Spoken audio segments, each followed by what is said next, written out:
to Freshly Forever, a podcast that gives you fascinating insights week after week. Here's your host, Vai Kumar. Hey folks, we are getting to the time of the year when everyone wants to start their home garden. And our guest today is Stephanie Hafferty. She is an organic, no-dig kitchen gardener, plant-based cook, award-winning food and gardening writer. She is a small-scale homesteader and mom of 3. Stephanie is the author of 2 great books, No Dig Organic Gardening with Charles Dowding and Creative Kitchen. She is also working on another wonderful book, which is coming later this year. Stephanie is a blogger, a public speaker. She is an edible garden design consultant. She's a garden produce preserver. She's a garden produce cook, wildlife protector, maker of homegrown body care. It's my honor and privilege to welcome her on the show. Hello, Stephanie. Welcome to Podcast Freshly Forever. How are you today? I'm great, thank you. It's nice to be here. So, gardening and no-dig gardening, you're an expert at that. But if you can tell us how you got connected to gardening and how did you foster that passion? I think that'll be a great starting point for the listeners. Okay. Well, I've always liked growing things. I used to have little plants on my windowsill when I was a little girl, and I've always liked being outside. But actually, what really got me into growing vegetables was a desire to make homemade wine. So Okay. I was about 16, 17, and I found in a charity shop an old book on making country wines. And I thought, this is a good idea. And so even though the drinking age here is 18 and not 16 or 17, I got into making homebrew and started to grow different plants that I could make wine from. Mm-hmm. So that's how it started off. It was teenagers wanting drink, basically. Okay. Then that's been several years now, as I said. Yes. Okay. That was a long time ago. So from then I went to university and didn't really have much of a garden, just pots on the windowsill. And it was when I'd finished university and got my first job that I was able to have a garden to grow vegetables and herbs in of my own. And it was quite a small scale because I was renting, but I grew different kinds of herbs and tomatoes and just experimented with things. My granddad, my great-granddad had an allotment. And so I'd grown up knowing that you could grow vegetables and that was something that was a possibility. And that triggered a desire to try it for myself.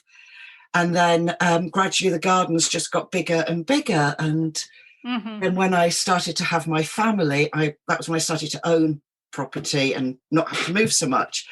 And again, it was growing food to feed my family. And we were really broke. So it was practical as well as health reasons. Mm-hmm. That's nice. Like being a homesteader, I think, you have done wonderful doing that. So have you always done no-dig gardening, and how much time does this take in your day or week? Okay, no, I haven't. There's a gardener that's very thought of with a great fondness called Jeff Hamilton in England. He died some years ago, but he was on a program called Gardener's World. Mm-hmm. And he was one of the last of the kind of gardeners that looked like they actually did gardening, had grubby hands and big jumpers. And my mum gave me his gardening book, his organic gardening book. And and that was a digging book. So that's all I knew. So I dug up until 12 or so years ago, because that's how I learned to garden. That's what I thought one did.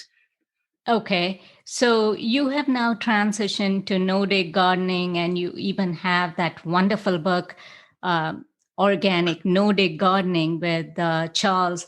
So, how is it that one can achieve this no dig gardening? Everyone would think, oh, I go to the garden with my tools and get started. But how is it that, one does no dig gardening?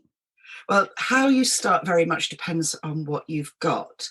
So when I started it, I already had my vegetable garden set up. I was just digging it. It was heavy clay here. So it was a lot of hard work and it was quite poor quality. And then with that, I just put some compost on the surface and I didn't dig anymore. So every year I put a little bit of compost on the surface of the soil. That's incorporated into the soil by the soil life, and it feeds the soil, and that's raises the plant. So rather than digging and digging and digging every winter, which is what I've been doing, I just put some compost down. It takes much less time.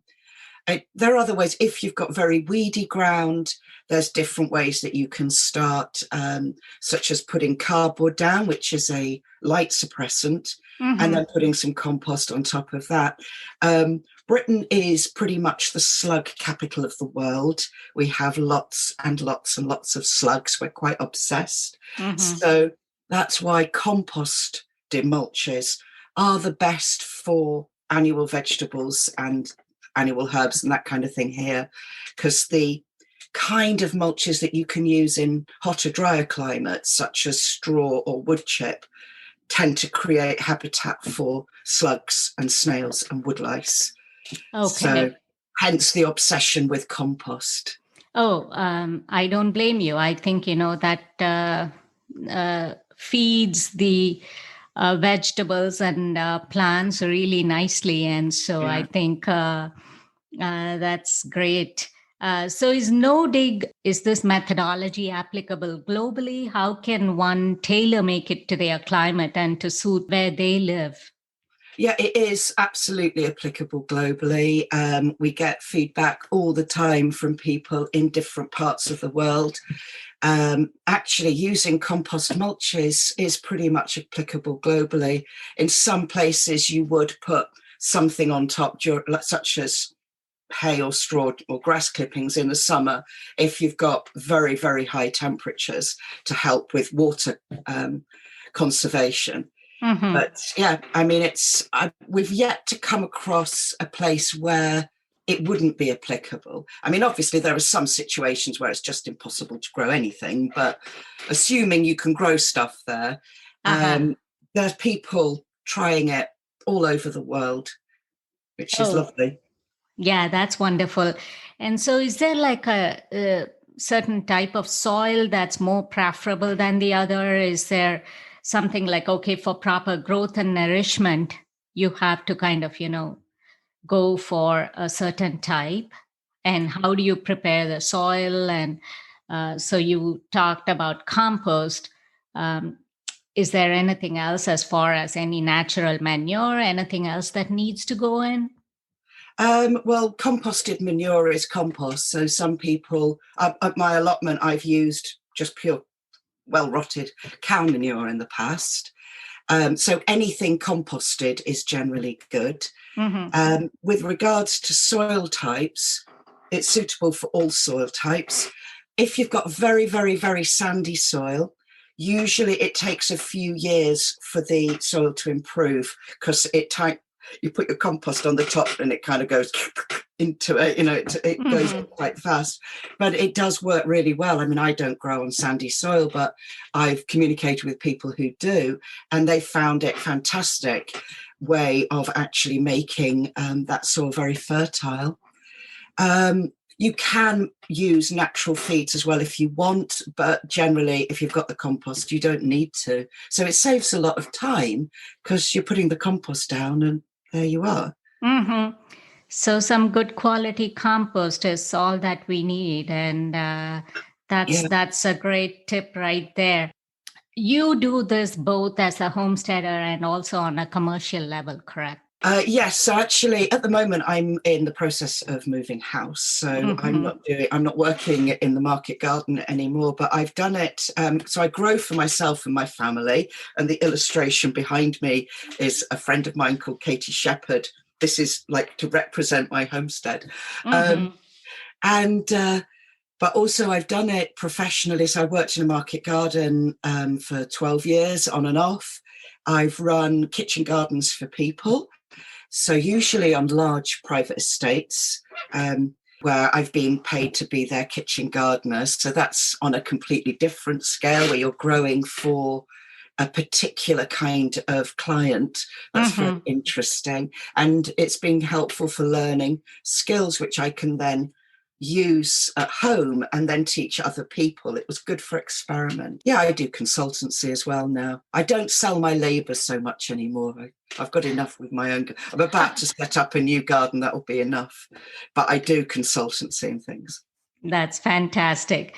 And so you talked about allotment, which is, again, like the community garden type of space. And as far as the colder seasons, how can one still continue to grow? Like greenhouses, the way to go? What is it that you do?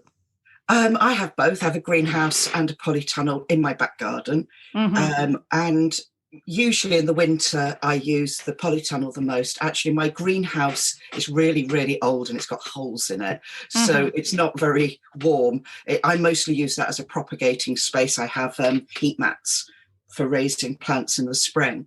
And usually at the moment, my polytunnel is full of all my gardening equipment because I'm literally moving in a few weeks. So it's all keeping dry. But normally it would be completely full now with salads and different kinds of herbs and brassicas and different greens. I sow carrots for harvesting so I sow those in October for harvesting in March and April. It's very cold here at the moment for us, as far as we're concerned. Outside it feels about -7, but we don't normally get temperatures like that for any length of time. We're all like panicking because, oh my goodness, it's really cold. So normally it'll get down to -1 or -2 centigrade. I don't know what that is in Fahrenheit. So things tend to keep absolutely fine in the polytunnel. They get a little bit frozen, but not enough that it harms them. If it was periods of time when it gets really, really cold, I then put fleece over the top. And I make little polytunnels for my allotment beds. So just really cloche hoops and polythene over the top. So that is like a little baby polytunnel just to protect different plants that I might have outside. Okay. We're lucky with our climate here. So most brassicas and things like that, they'll survive without any protection at all. So that's the cabbage family of plants, correct? Yes, yeah. Okay. And as far as, say, any new listener or anyone new to gardening, would you point out what the difference would be between a polytunnel and a greenhouse?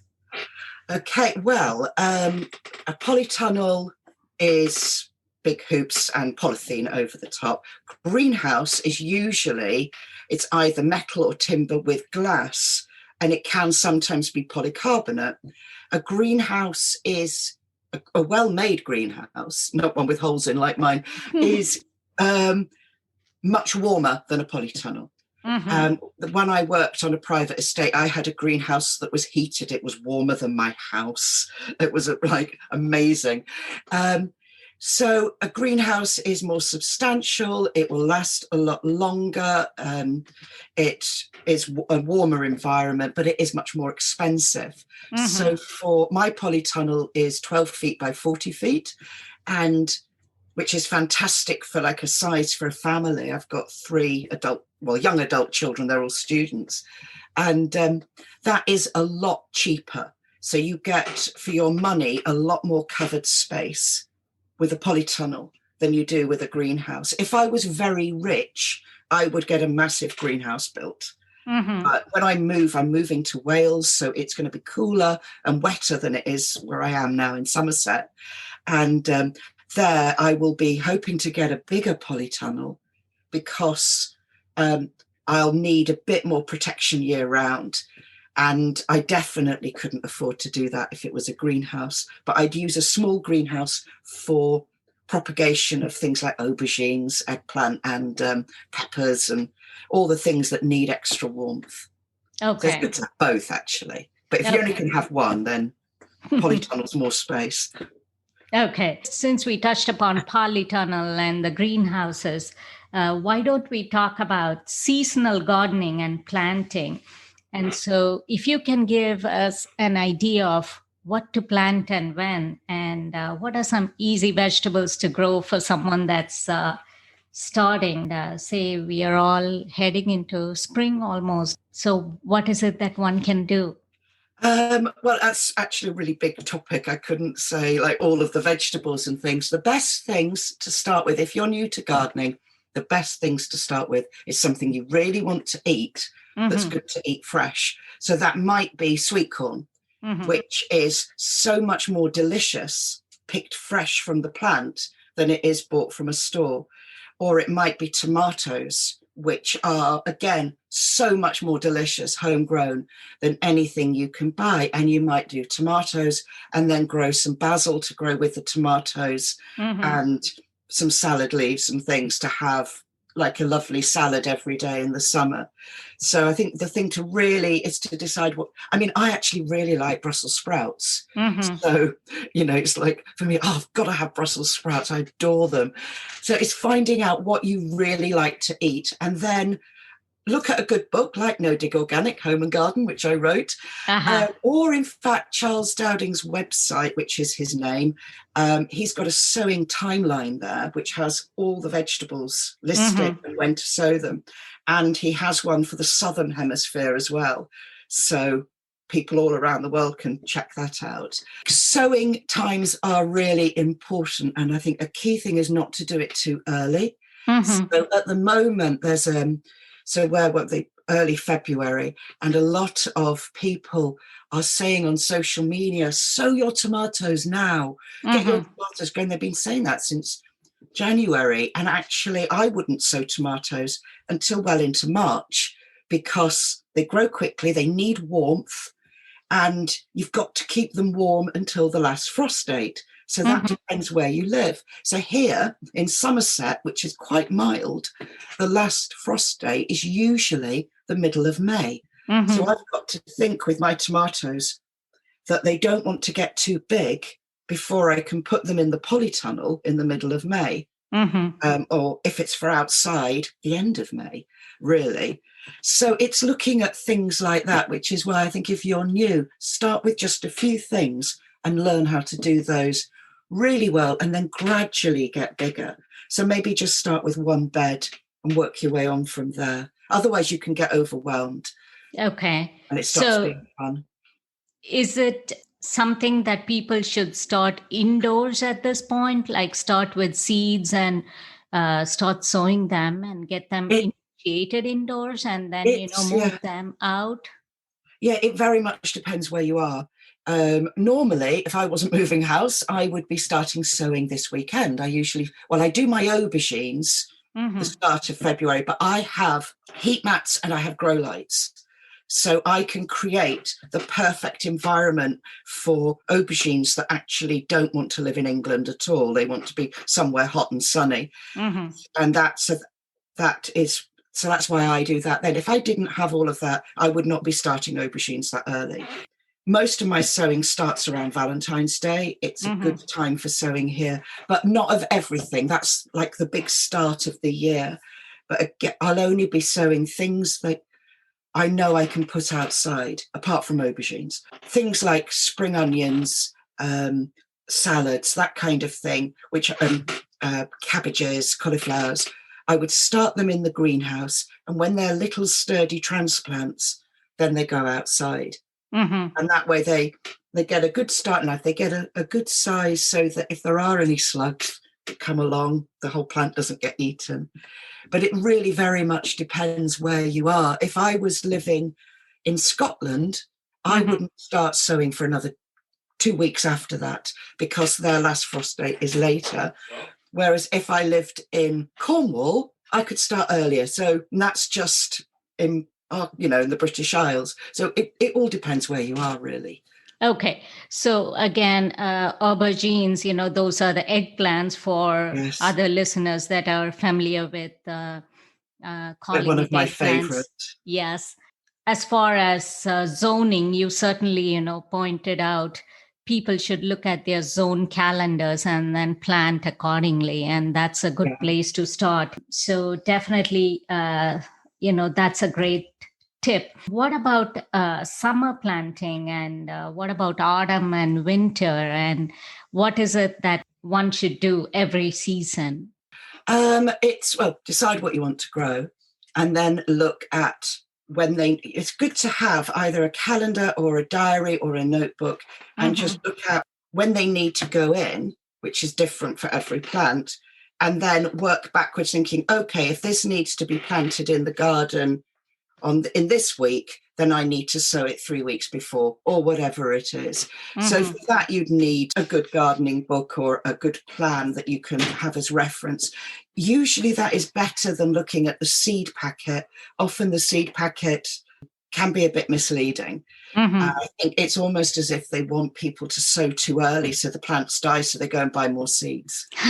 So it is a lot to do with planning. So for example, to have a polytunnel full of plants all winter, I start sowing for that in September and I plant them in October. So I'm always making sure that I'm keeping an eye on what needs to be sown every month, just checking my seeds and thinking, okay, this is what I need to do now. It is too big a subject to give every single example, though, obviously. Obviously, yes. Yeah. And planning is key. Yeah. Certainly. As far as the motivation for someone to even take care of what's in their polytunnel or greenhouse in that cold weather, what is it that you would say if there is something that can, come from the expert? What is it that you would say? Well, in the winter, the good thing about gardening is it does get you outside. And that's good for your physical health because you're moving about and exercising. It's good for your body because you're getting vitamin D even on cloudy days. The sunlight is beneficial. And it's also good for mental health because it's uplifting. Just being outside, even on a day like today, there's a horrible cold wind. It lifts the spirits. It's good to be around green things. And of course, working with the plants and harvesting what you're going to eat for dinner, you're eating fresh seasonal vegetables, which helps with vitamins and boosting your immune system. So it has many different levels. Some parts of the world you cannot garden at all in the winter, really, but it is really worthwhile, even on horrible days. And the same in other times of the year. The nice thing about something like a polytunnel is you can be in there when it's pouring with rain and it's quite magical. It's all pitter-patter and you're nice and dry, and outside it's horrible, but inside you'll still be able to work with plants. And also just have really good weather gear. So you can work outside in the pouring rain or the freezing cold. Okay. What about the snowy days, though? Snow, you can't do much. I mean, you can get in the polytunnel and the greenhouse. Though my greenhouse was completely frosted up this morning. I had to wait for it to defrost. But actual gardening outside in the snow or in a hard frost like we've got at the moment, the ground's been solid for several days. You can't really do much. Go for a walk. Oh, yeah, that's well said. So I guess we talked everything in the context of, say, raised bed gardening and, gardening in the polytunnel or in the greenhouses. What about people that want to do container gardening or growing things in their patio garden or backyard, like the back porch or the deck? Yeah. Well, I grow in my back garden here. I've got a big area of concrete, which has been there long before I ever lived here. So when my children were little, it was great. They'd whiz around on their little bikes, but it's not very pretty. And so I grow a lot of things in pots on there to make a concrete area productive. So I fill the pots with compost, usually a mixture of shop-bought compost and homemade compost. I make a lot of compost. I'm obsessed. And I grow different kinds of fruit trees, different herb plants. In the summer, I'll grow outdoor varieties of tomatoes and aubergines. And that's They're actually really easy to look after because those are the ones I'd probably make more of a plant food for. So I use nettles and comfrey mostly to make plant food because they grow wild where I live and they make good plant food. And then instead of adding compost every year because it would fall off the top because of the nature of the pot, I will some years use plant food and some years use a bit more compost. But it's surprising how much you can grow. And all of my plants that are in pots are moving house with me. So I've got trees, big trees, bigger than me, in pots that these guys removing me are going to have to take. So that's the good thing about container gardening, is if you move house, you can take it with you. Oh, yes. Back in a moment with our guest on Fresh Leaf Forever.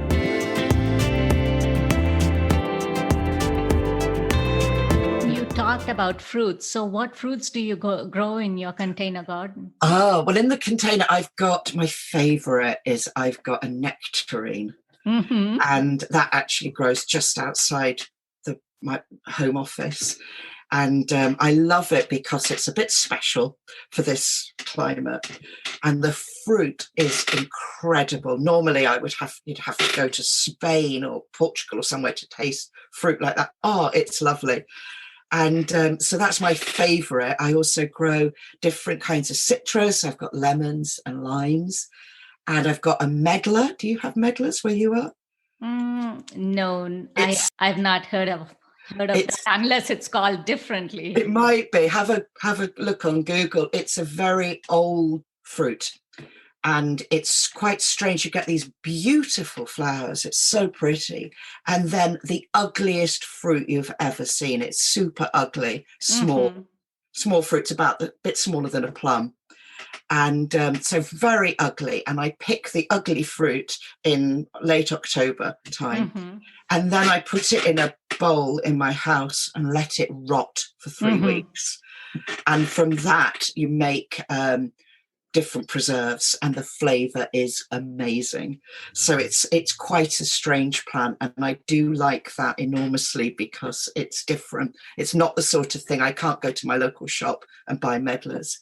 And the other fruits, I've got apples, pears, cherries, and most of the rest of the fruit I've got growing in the ground. And what you can get is particular dwarfing rootstock. So the plant has been grafted onto a root system that makes it happy to live in a pot. It doesn't want to grow into a giant tree.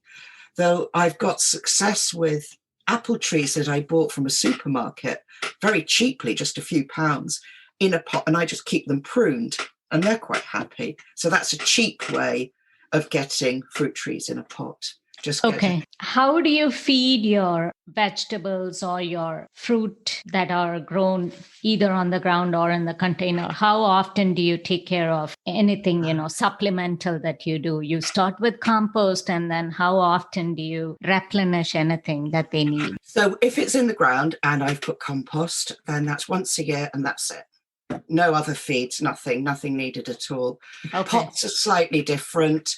So they're the ones where I will make comfrey and nettle feed for those. And that's because I can't keep adding compost every year. When you add it in the ground, the way it reacts with the soil life, you don't end up getting higher and higher and higher. It keeps about the same level. But in pots, because they're not connected with the ground in the same way, it can get too full. So they get feeds. But I including the polytunnel, I just put compost in that once a year, and that's it. That's all it gets. So it really is so easy. Yeah, that is very encouraging. That just makes me want to just, do my own composting and go for that high quality compost. And that just seems to make the job so much easier. So how is it that you build your ecosystem within your garden? Oh, now that's one of the things I'm really, really keen on. So with the no dig and the compost, that is creating an ideal ecosystem in the soil, which is crucial, of course. When you dig, you break up the mycorrhizal fungi. By not digging, and I don't fork either, no digging at all, unless I've got to make a hole for a tree, but that's just once. all the mycorrhizal fungi networks are intact. The soil life is intact, and it also helps lock carbon in the ground. It's good for the environment that way. But with the rest of the garden, I grow different kinds of plants to encourage greater biodiversity. So I have some plants which attract beneficial predators. So I'm wanting different kinds of wasps and hoverflies and ladybirds, because they'll come and they eat different kinds of insects that I don't want on my garden. So I do that. I have, and a lot of these are what we consider weeds, but I don't grow the weeds in my vegetable bed. They're all around it like wild edges. I try and have things flowering year round, so that there's always something for any foraging insects to find. I have areas where I've got twigs and leaves all piled up, so things can live in there, they can hibernate in there. I have brassicas flowering as much as possible year round. They're important because they bring in certain types of parasitic wasp that attack the caterpillars of cabbage white butterflies. So it keeps it in balance. It's all about having the balance. So I do need some bugs, because if I don't have the bugs, I won't have the predators. And everything balances out. I have a lot of birds here as well. And so I make sure there's things that are, particularly in the winter, I don't cut things back that are full of seeds, so that, you know, on a day like today when they can't peck at the ground, there's seeds and things for the birds to eat. I've got a pond. The frogs have just come back. They've just started making their frog spawn.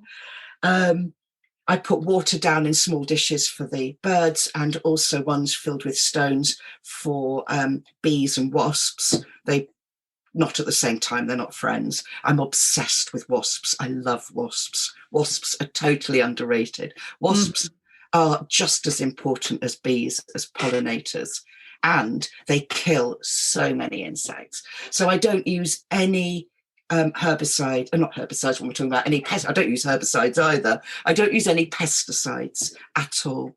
I use crop protection of certain things, because pigeons will eat brassicas if I don't cover them here. But it's very, very diverse. I have toads in the back garden, all kinds of creatures, and there's a bit of a balance with sharing. So I will, some of the fruit I protect completely, such as cherries. I have one cherry tree, and that I cover with mesh when they're ripening, or else I will lose the lot in a day. But most things, I make sure there's different berries and things for the birds as well as for me. So it's lovely. The nice thing is actually the family moving into my house in a few weeks. They've got 2 little children, and they've lived in a city before. And so one of the things they're so excited about is the fact that there's all these different wild creatures here. I make little houses for the wild creatures to hibernate. It's just such a nice way of gardening. I'm excited about doing it somewhere else. Oh, certainly. And I think, all these garden aesthetics, the wind chimes, the bird feeder, and all of that, I think, definitely they add to the beauty. Plus, I think they are so helpful in achieving, all this, building the ecosystem, if you will. And you also pointed out about netting and protective stuff against animals and other mammals. Yeah, here we see rabbits, deer, and that can come and eat stuff. So I think the netting becomes important. What about figs? Would you also cover them? I leave my figs alone generally. I have in the past covered them. When we had 3 weeks of really bad weather a few years ago, I've got a massive fig, too big to move with me, in the front garden. And that I covered with fleece during the very cold weather to protect it. But generally I just leave the figs alone because it's a bit big. So that's kind of shared. But sometimes you see a beak mark in the figs, but mostly they're okay. What about the tomatoes, the eggplants and everything, or even the rose shrubs, sometimes you see these white spots and the beetles and whatnot, come and, get them. So how is it that you take care of them? Like, Again, there's something you can do? It's getting the predators in, and that's what I do. So I just make sure that, and it takes a little while. You can't just plant all these plants and then think, oh, they're all going to come immediately. But then they learn this is a good place to be, and they raise their families here, and you get all the predators. That's basically what I do. I don't use anything else. I mean, if the plant is in good soil and it's healthy, then generally that helps it fight off any attack by creepy crawlers. I mean, it very much depends on what the insect is. Occasionally, I'll get red spider mite in the polytunnel, and I'll squirt that with water because it hates being wet, and that can kill off a whole plant. But I just will hose that down with water. But mostly, I don't treat anything with anything, because also if you treat a plant for maybe aphids, then you're also going to be harming anything else that goes on that plant, including the creatures that want to eat your aphids. So I'm sure, if I only had one beloved rose bush, then I'd pick off any bugs that if it was struggling. But it's biodiversity is generally the key. Awesome. What about any coffee grains or seeds or eggshells or anything else, that can possibly help nourish the plants? All of those go in the compost heap. Okay. I put coffee in the compost, but I wouldn't put it on the ground. It's not so good for the ground, really. There's one or two plants that quite like it, but mostly in the compost. And I have different composting systems. So I have some which are all garden waste, kitchen waste, that kind of thing, potato peelings, cardboard, whatever. So kind of normal composting systems. And then I have two ones called hot bins, which you can put food waste in as well. So, and they are a very thick insulated plasticky stuff, which the rats don't smell it. So rats, I'm in the countryside, we get rats. They don't smell the rotting food, and it composts at a really high temperature. So you can get quite a lot of compost in about 3 months and put anything you like in there. Cheese, fish heads, cooked pasta, whatever can get composted. So in a normal time, there's anything, all food-based things in my house can go in one or the other of the composting systems. So we can compost everything, which is great. I also have bokashi, which ferments food waste, and then that goes in the normal composters. And I have a wormery, and certain things go in the wormery for worm compost. I mean, I'm a garden writer, which is why I've got all of these different things. Normal people wouldn't quite want all of them, I think, but I need to try everything out so I can advise and recommend. Oh, absolutely. I think this is great stuff. So the listeners can certainly at least follow one or the other. And obviously they can go to your book, and that's almost like, the Bible of the gardening world. So, and what about common garden problems like overwatering, underwatering, and things like that? Yes.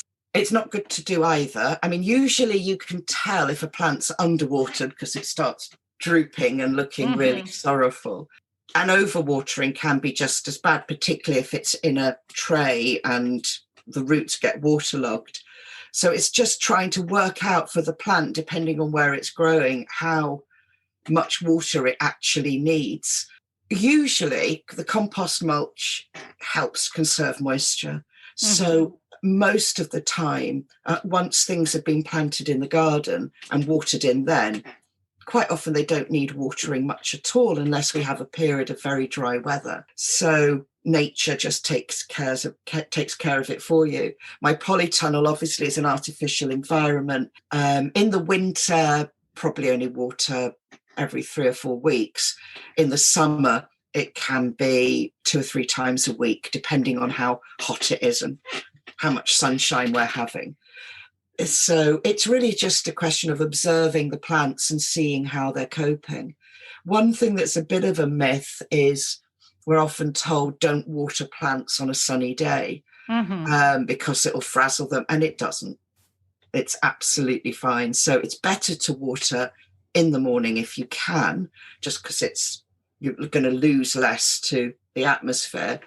And it's better not to water in the evening because it makes a damp environment and the slugs can come along. But if your plant's looking droopy, water it. There's no fixed rules. Okay, it's almost like how we need hydration during a hot summer day. And yeah. That's interesting, and that makes total sense. So what about seed saving? What can be saved and what shouldn't be saved? I save what I can. With seed saving, it's very based on how much space you've got. Some plants, like tomatoes, are very easy to save seed from, and other ones are more complicated, like beetroot, where you have to have a certain number of plants to cross-pollinate with each other to have healthy genetic strains. And that takes quite a bit of space. It very much depends how much space you've got. So, for example, I saved all the seeds of the tomatoes that are not F1 hybrids. So you only would save seeds from heritage varieties, nothing that is an F1 hybrid, because F1 hybrids don't come true. So it makes sense to save seeds from things that aren't. I would not save seeds from carrots here because we have quite a lot of native wild carrot varieties, and some of them are very poisonous. And there's a small risk that with wind pollination, they'd cross-pollinate and you'd get some horrible mutant thing with your seeds. I don't save the seeds from squash or courgettes, zucchini, because they cross-pollinate like mad. And all of this type of plant, this family of plants, they have a latent gene which is bitter and toxic. And so most of the time, if you save the seed from a squash, you might get something that looks like the parent. You might get something that looks weird and tastes awful, but it'll just be bleh. But you have a very small but real risk of getting something that's poisonous. And you'll know it's poisonous because it will be bitter. And sadly, people can get very ill and occasionally die of this. So much, I'd rather know. And squash takes so much space. So I want to know that what I'm growing is exactly the flavour and the size and the type of squash that I want. So I always buy those new every year. I buy them from heritage seed companies. But other things like peas and beans are easy to save seed from. And if the beans are cross-pollinated, you'll just get something curious. It won't be harmful. I save a lot of my edible flower seeds, my marigolds, calendula, borage, that kind of thing. They're very easy to save seed from. There's some really good seed saving books as well. So if it's something you want to do a lot of, it's worthwhile getting some of those to just see which ones are good to save in your area. Okay. Again, probably, getting the seeds from and following a proper cleansing and drying process, all of that can be learned from some good books. Okay. Yeah, there's How to Save Tomato Seeds is on my blog, and some things it's just literally waiting for them to dry on the plant. And then once they're completely dry and rustly, pop them in an envelope and there you are, that's it. And other things, yes, for sure, they're a little bit more complicated or else they'll rot. And also make sure where you source your seeds from, and that way, you know that you're always buying the good quality ones. Okay. It's nice to support small companies if you can. I mean, it's not always possible. And how do you store your produce after harvest? How can you preserve them? And also, how can you prepare your garden for future seasons? Okay, so preserving some things like squash, you put them on the windowsill after harvest for a couple of weeks to cure. They just make sure it's thoroughly dry. And I store those on a shelf in the kitchen, and they're there all through till May. just take them when I eat them. Other things like potatoes, I put in sacks. I store carrots and beetroot in the ground through the winter because the climate here is okay for that. I cover them with protective covering just to keep the worst of the weather off. Onions, garlic, they just hang in bunches. They're quite easy. I also, I've got a dehydrator. So I dehydrate a lot of vegetables and herbs and fruit. So, we've got jars of dehydrated pears and apples and things. I've got a water bath canner, so I do a lot of preserving, different jars. Mine's a German one and a Weck, so I've got these nice jars where I store different kinds of preserves in those, anything from tomato sauces to pickles to chutneys. I dream of having a pressure canner. I really want one, but they're really not so easy to get hold of in the UK, and they're more expensive. And I see American homesteaders and they've got pressure canners, and I'm bring one to me. That's my dream. Oh, I'll get you one if I ever get to come see you. That is what I want. So I do that, and things like beans. I grow beans for drying, and they dry on the plant, or sometimes I have to dry them on racks. And then when they're totally dry, they just go in jars on the shelf. Very simple. And what kind of beans are you referring to, Steph? Right. My favorites are czar bean, which is a kind of white runner bean. And that can be used like a butter bean. And gigantes, which is a Greek version of a bit bigger than that. And so that's quite a big white bean. Not as productive, but the flavour is so good. And borlotti beans, which are Italian, they're really good. So that's a nice speckledy brown bean, some different flavour. And I like to grow some cannellini beans as well. So you get the little white beans, which are good for different things. I have loads of different sorts. I've got one which is like a really mad blue colour, which I'm quite excited about. I grow, speckledy black and white ones just because they look good as well. And because it's fun. Yeah, so there's lots to choose from, and it's nice that it's becoming more well known about growing beans for drying, so that the seed companies have more choice. And they do have some which are bush beans, so you don't need lots of space. You can grow a few in pots. Yeah, so there's lots of different varieties, and it's choosing one that kind of gives you pleasure, really. Oh, absolutely. How is it that one can be a homesteader with a green thumb? Is it natural, or is it something that can be cultivated? Oh, definitely you can learn to do it. Definitely. I think it's, and I've also, you come across people, don't you, that have not grown a thing until they're sort of 63 and then suddenly start growing a garden. And also, so it's definitely something you can learn.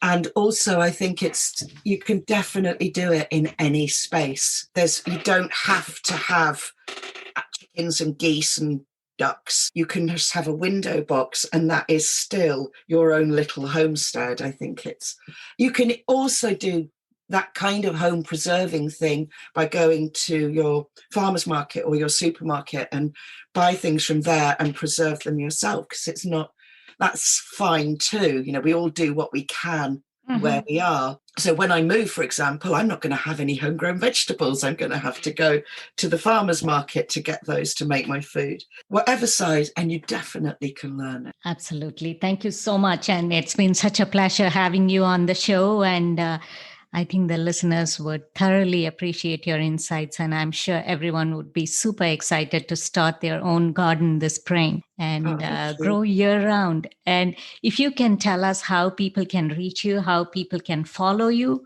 and about your book one more time. And I know there's another book coming as well next year. So my books are, so there's No Dig Organic Home and Garden, which I wrote with Charles. And then I've also got a recipe book, which is entirely plant-based. So everything can be grown more or less in there. And that's called The Creative Kitchen. And then I'm currently writing a book about growing year round, which will have a lot to do with growing in polytunnels and in places where things that you can make yourself. So for all budgets. So if you can afford a polytunnel, great. If you can't, I explain this is how you can make things. This is how you can grow. And that's been delayed because of the move. But hopefully autumn or later this year, that will be out. It's nearly finished. Conveniently, I've got quite an unusual surname. So generally, if you look for Stephanie Hafferty, you get me, which is very handy. But my website is stephaniehafferty.co.uk, and I write a blog for that, which usually I write year round. Soon I will be writing about setting up my new garden. So that I'm looking forward to doing that on the blog. I'm on Facebook and Instagram and Twitter. I'm either Stephanie or Steph, one or the other in those, Hafferty. So my Instagram account is the one I generally update every day, and I catalogue everything that I'm doing there, different photographs and things of my garden. Oh, I enjoy following that. Oh, thank you. I will be setting up a YouTube channel when I've moved as well, which surprisingly will be called Stephanie Hafferty. So bit of a theme. It's like easy. I can always remember what things are called then.